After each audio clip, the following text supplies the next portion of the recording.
पंढरपूर छत्रपती शिवाजी महाराज चौकामध्ये सकाळी एकावर कोयत्याने हल्ला.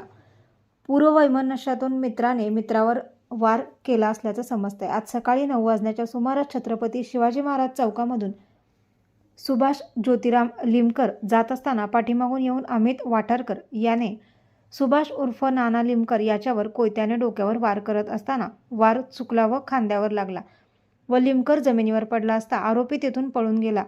जवळच असणारे पोलीस कर्मचारी हा प्रकार पाहून मदतीस धावून आल्याने सुभाष उर्फ नाना लिमकर या तरुणाचा जीव वाचला असून तरुणाला खासगी रुग्णालयामध्ये दाखल करण्यात आले. परंतु घडलेल्या घटनेमुळे पंढरपूरमध्ये भीतीचे वातावरण पसरले आहे. फरार आरोपीचा शोध पोलीस घेत आहेत.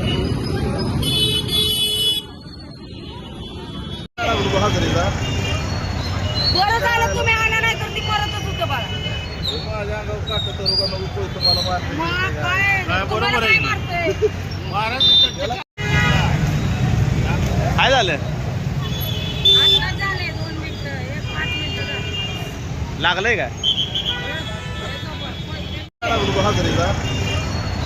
बरं झालं तुम्ही आला नाही तर ती परतच होतं बाळा. माझ्या अंगावर काटत रोगा नको कोई तुम्हाला मारते. मग काय बरोबर आहे. मारते